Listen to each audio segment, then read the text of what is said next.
A special welcome to our distinguished speakers and panelists today, including senior central bankers from across the globe, leading academics, as well as market participants. Your diverse perspectives, combining theory and practice, are what makes this conference so unique. As central banks navigate the transition towards leaner balance sheets and reassess the optimal level of reserves, money markets are again in the spotlight. Across jurisdictions, operational frameworks are being redesigned and recalibrated, and these changes are a reminder of how essential smooth functioning of money markets is for transmitting monetary policy to the real economy. Over the next 2 days, our program will explore these themes across 4 academic sessions. Session 1 will focus on central bank operations, balance sheet, and the optimal supply of reserves. Session 2 will look at repo markets and the evolving role of collateral. Session 3 will explore the interplay between global funding markets and cross-border spillovers. Finally, Session 4 will touch on the growing influence of non-bank financial institutions. We will also hear keynote speeches from Isabel Schnabel, John Williams, and Jeremy Stein, who will make us the privilege of sharing with us their unique perspectives on monetary policy implementation and transmission via money markets. And last but not least, the conference will conclude tomorrow with the market panel, which I have the honor to chair.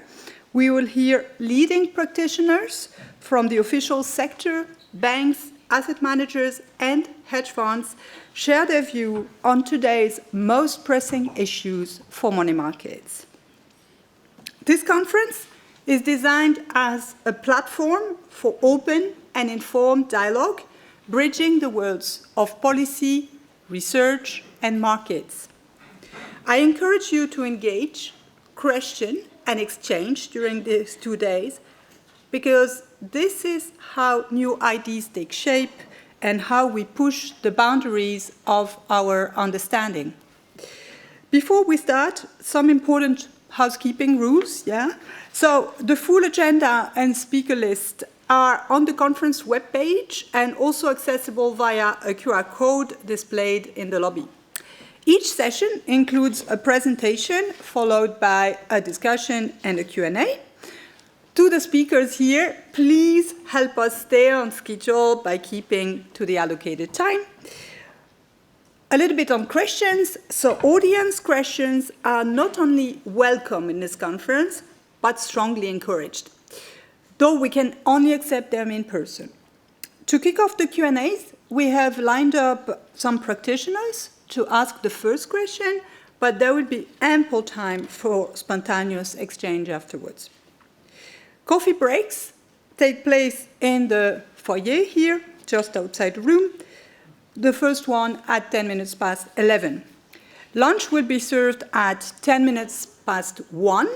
ECB staff in dark blue fleece sweaters, you can see them over there, will guide you to the venue. And please be back promptly as Jeremy Stein's keynote begins at 2:30 sharp. This afternoon at 3:30, we'll have an extended coffee break featuring a poster session, you see the posters, showcasing ECB analytical work on money markets. The authors will be there for you to walk you through their findings. So do take the opportunity to stop by, ask questions, and exchange ideas. The conference will close today at 6, followed by a networking reception, and for invited guests, a dinner starting at 7:15. It will restart tomorrow at 9. We look forward to 2 days of stimulating discussions and opportunities to learn, share, and connect across disciplines and institutions.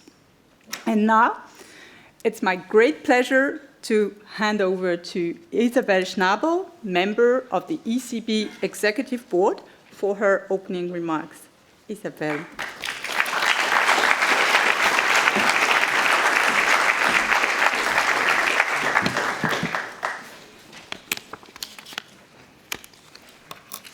Thank you very much, Imène, for your great introduction. And I would like to also take the chance to welcome all of you to this conference, which has turned, actually in a relatively short period of time, into one of our flagship events. And the fact that all of you are here today is a testament to that. So I would like to talk to you today about the new Eurosystem balance sheet. And the Eurosystem balance sheet is a mirror of the shocks that have hit the euro area over the years. It tells the story of crisis and recovery, of inflation and disinflation. And after reaching a peak in 2022, the size of our balance sheet has now been declining for 3 years. Over this period, our holdings of monetary policy-related assets have fallen by 45%, steadily reducing our financial market footprint. And I think it's fair to say that this process has been remarkably smooth. Banks' liquidity positions remain strong, and the 10-year GDP-weighted sovereign bond yield for the euro area stands almost exactly where it was when we started the gradual rundown of our monetary policy bond portfolios in March 2023. Although balance sheet normalization still has a long way to go, it is worth reflecting on what the Eurosystem balance sheet should look like in the future. And this is what I would like to do today. My remarks today reflect my own current thinking on the matter, which may evolve as the Governing Council reviews the key parameters of our operational framework, a process we will start in the course of 2026. Central banks are the monopoly supplier of base money, which consists of two main parts: banknotes and central bank reserves.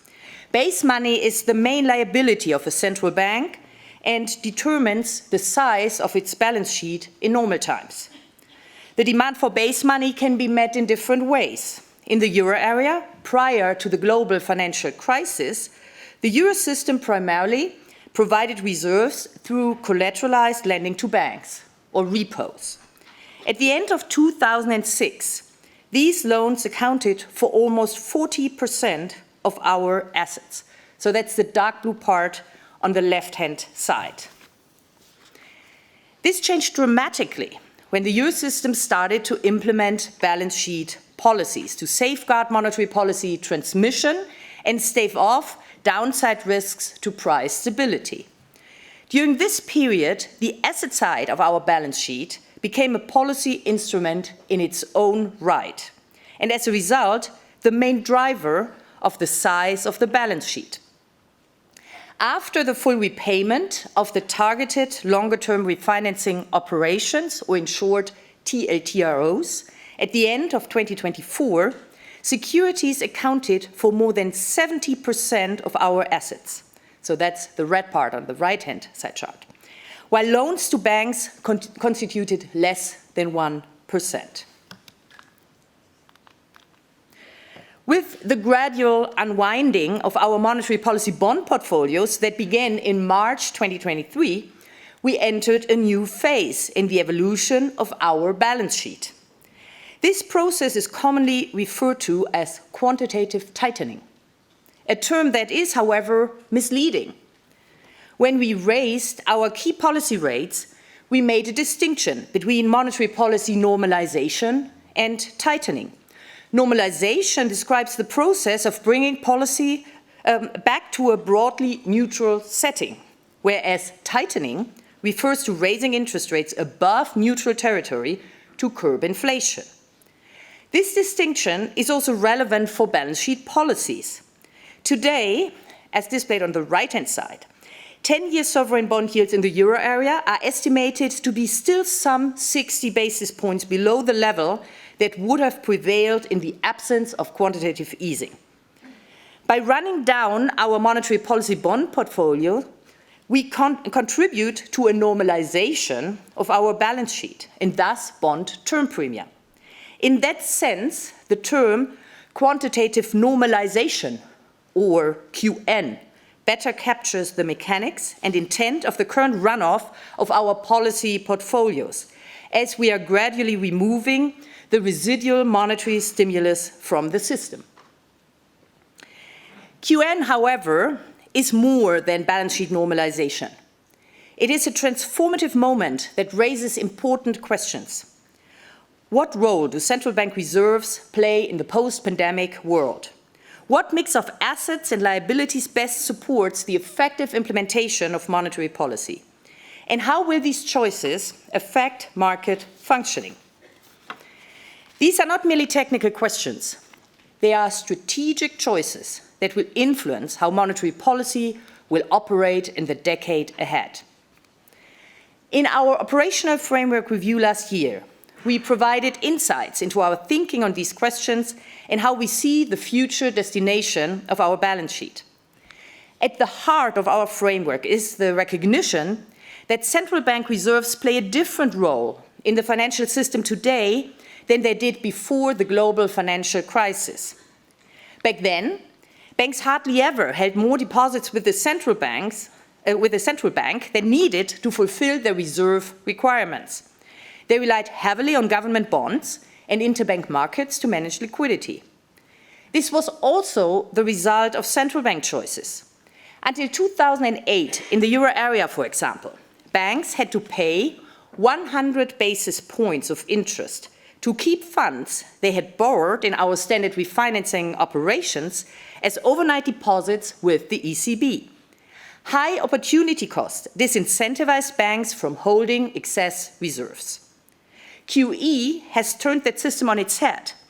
As liquidity has become abundant and effectively cost-free, the way banks are treating reserves has changed fundamentally. Today, reserves are an important part of banks' efforts to comply with liquidity regulation. Moreover, the introduction of instant payments and digital banking services more broadly are likely to have prompted banks to hold larger precautionary reserve buffers. Surveys suggest that banks want to hold a substantial amount of reserves as part of their liquidity, also in the future. And there are also normative reasons why scarce reserves may no longer be desirable from a social welfare perspective. To understand why, we can look at how banks' liquidity holdings have evolved recently. Over the past 3 years, the repayment of the TLTROs and QN have reduced the overall supply of reserves in the system by more than 2 trillion euros. That's shown on the left-hand side.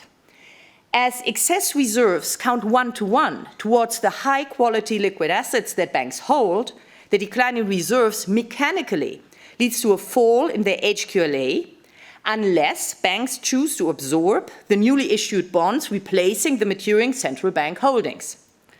In a counterfactual scenario, without such bond purchases, this is the dashed yellow line on the right-hand side, the liquidity coverage ratio of significant institutions would already have fallen below 130%. In reality, however, we have seen banks purchase sizable amounts of government bonds, effectively transforming part of their reserve holdings into securities that qualify as HQLA. As a result, the aggregate LCR of significant institutions in the euro area has fallen only marginally since 2022 and remains well above pre-pandemic levels. In fact, banks' HQLA holdings have even marginally increased over this period, as you can see on the left-hand side. In some countries, government bonds as a share of common equity tier 1 capital are now at the upper end of the historical distribution, as illustrated on the right-hand side. To some extent, this shift in the mix of banks' HQLA simply reflects changes in relative returns. For the first time in years, it is more profitable to invest in government bonds than to hold excess reserves with the ECB. But to the extent that current large HQLA holdings also reflect banks' liquidity preferences, their composition will ultimately also depend on central bank decisions. In particular, Excessively high opportunity costs for holding reserves incentivize banks to hold a larger part of their HQLA in government bonds. This may be undesirable, as the liquidity position of banks would weaken if the value of government bonds were to fall, as illustrated on the right-hand side. Reserves, on the other hand, are risk-free. They don't fluctuate in value and can be immediately used for payments. In other words, in today's world, where HQLA is a central tool of banks' liquidity management, it is not socially optimal for a central bank to make reserves scarce. We should hence not excessively discourage the holding of reserves. A balanced approach, which considers central bank reserves as an integral component of banks' liquidity holdings, helps strengthen resilience, preserve market functioning, and reduce systemic risk. And this fundamental insight is embedded in our operational framework. Through our standard refinancing operations, we provide as many reserves as banks demand at a fixed rate against a broad set of collateral. Supplying reserves elastically as balance sheet normalization proceeds will go a long way towards allowing banks across the currency union to hold what they find to be an optimal level of reserves. A key advantage of a framework in which the marginal unit of liquidity is provided on demand rather than through asset purchases is that liquidity is always available when banks need it, but it is never intentionally supplied in excess. Another advantage is that it frees the central bank from having to estimate the uncertain volume of reserves necessary to steer short-term money market rates towards the key policy rate, as would be the case in a supply-driven framework. If reserves are primarily supplied through asset purchases, as in the US Federal Reserve System's operational framework, the central bank needs to calibrate the pace of QN carefully, as money market rates could rise abruptly if liquidity becomes scarce. By contrast, in a demand-driven framework, there is no direct link between the pace of QN and interest rate control.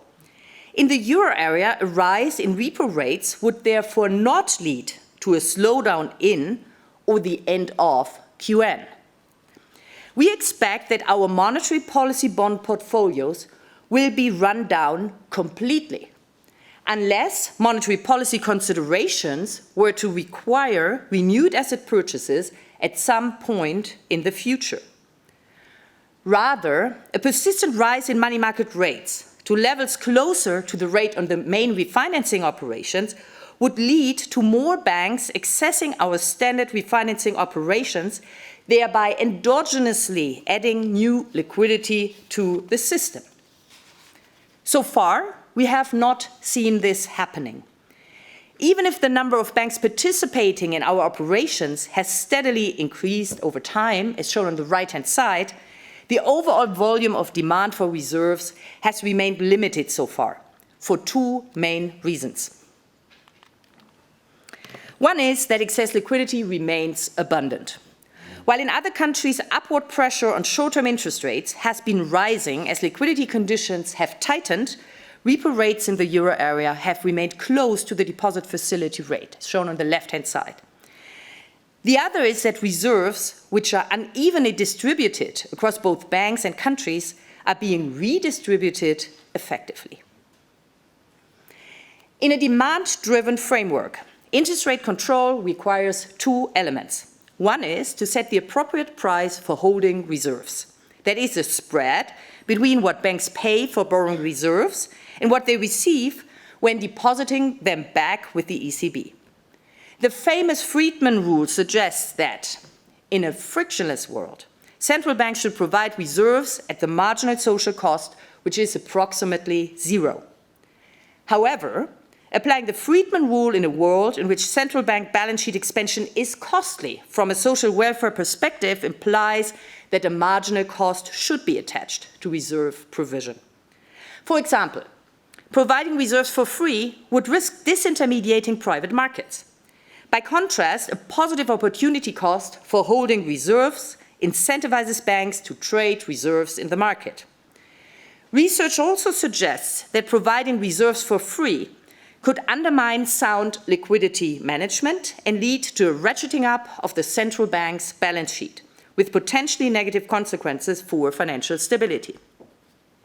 Against this backdrop, the Governing Council decided that a spread of 15 basis points between the main refinancing operations rate and the deposit facility rate appropriately balances this trade-off, also considering our broad collateral framework. Such a narrow policy rate corridor effectively limits interest rate volatility and sets the right incentives for liquidity management. The second element needed for interest rate control is to ensure that banks are ready to use the operations if and when they need liquidity. In a demand-driven framework, the central bank's operations are not a liquidity backstop. They are there to be used by banks as part of their day-to-day liquidity management, which is also acknowledged by banking supervision. Our framework also relies on large dealer banks supporting financial intermediation. The more connected these banks are to our operations, and the more frequently they use them, the less likely it is that repo rates will spike, as dealer banks often act as liquidity hubs within countries and banking networks. Ensuring a broader use of our operations may require these banks to set up appropriate governance processes to cater for liquidity needs arising not only from treasurers, but also from bond and repo desks. To make sure that banks are ready to use our operations, it is important to conduct coordinated testing exercises for banks across the Eurosystem. A natural outcome of our operational framework is that, over time, and as excess liquidity declines, collateralized loans to banks are going to once again gradually become the main asset that the ECB holds on its balance sheet. This does not mean, however, that we will return to the past, neither regarding the size nor the composition of our balance sheet. Since 2006, currency in circulation has more than doubled. Moreover, banks today may want to hold a significant buffer of excess reserves. According to scenario analysis by ECB staff, demand for reserves could drop to 600 billion euros if banks held only 10% of total HQLA in reserves and allowed the aggregate LCR to drop from 158% today to 130. But it could also drop no further than 2.2 trillion euros if reserves were to account for 30% of the HQLA and the LCR was allowed to decline only marginally from today's level. And these scenarios are depicted on the slide you see. Even if demand for reserves was ultimately at the lower end of this range, it would not be prudent for a central bank to rely exclusively on short-term refinancing operations. Concentrating liquidity provision in just one instrument would give rise to operational risks and encumber a significant amount of collateral. For these reasons, we clarified in our operational framework review that in the future, we will also offer structural operations, including new longer-term refinancing operations and asset purchases under a new structural securities portfolio. These operations are expected to make a substantial contribution to covering the banking sector's structural liquidity needs arising from autonomous factors and minimum reserve requirements. Importantly, they will provide liquidity for monetary policy implementation rather than steering the monetary policy stance. And while the date for launching these operations is uncertain and will depend on how fast excess liquidity declines and how banks react to this decline, our framework suggests the following sequence. And if there's one chart you have to take home today with you, it's this one. First, before we launch structural operations, we need to see a persistent and broad-based rise in the take-up of our standard refinancing operations. This is the dark blue area in the chart. These act as our marginal instrument to provide liquidity. And as QN proceeds, there will come a point when the level of outstanding reserves is no longer sufficient to meet the aggregate demand from the banking sector, meaning that it will not be possible to satisfy liquidity demands via the redistribution of reserves. At that point, overnight and term repo rates could rise more meaningfully, and take-up of our operations will increase. However, this would not be a signal of looming stress, but rather a sign of a functioning system that endogenously steers banks towards our refinancing operations. Second, once the recourse to our standard refinancing operations reaches a level where banks constantly roll over a significant amount of short-term borrowing to meet their liquidity needs, we should consider offering structural operations. Given the still large legacy bond holdings from earlier monetary policy operations, this naturally starts with structural longer-term refinancing operations. One option would be to shift a fraction of the recurring demand from our standard operations into structural longer-term refinancing operations at regular intervals. So this is the green area in the chart. Under this approach, the Eurosystem could, for instance, allot a fixed quantity of reserves in a variable rate tender, where the quantity to be allotted could be revised over time, just like we used to do before the global financial crisis. In choosing the appropriate length of the operation, central banks face a trade-off. On the one hand, the longer the tenor, the lower the operational cost of rollover and the higher the regulatory benefits for banks. Any central bank borrowing with a residual maturity above 6 months counts not only towards the LCR, but also towards the net stable funding ratio. On the other hand, the longer the tenor, the less agile central banks are in adjusting their balance sheet to unanticipated shocks, and the higher the risk of crowding out market-based funding solutions, which may conflict with regulatory objectives by making banks overly dependent on the central bank to meet regulatory requirements. In the past, the ECB has varied the maturities of the loans it provided to banks, and only in exceptional circumstances, such as in response to the sovereign debt crisis or the pandemic, did the term of these operations exceed 1 year. In any case, the structural LTROs have to be designed in a way that preserves the crucial feature of our operational framework, which is that the marginal unit of liquidity is provided via our standard refinancing operations. Finally, sometime after the launch of the structural LTROs, we will start building up a new structural securities portfolio, and that is the purple area in the chart. The size of this portfolio will depend on the decision by the Governing Council on the relative contribution that securities holdings should make to covering banks' structural liquidity needs arising from autonomous factors and minimum reserve requirements. The timing of the launch of this portfolio is therefore closely linked to the runoff in our legacy monetary policy bond portfolios. In addition, national central banks also have non-monetary policy security holdings, including euro-denominated asset portfolios. And this is the red area in the chart.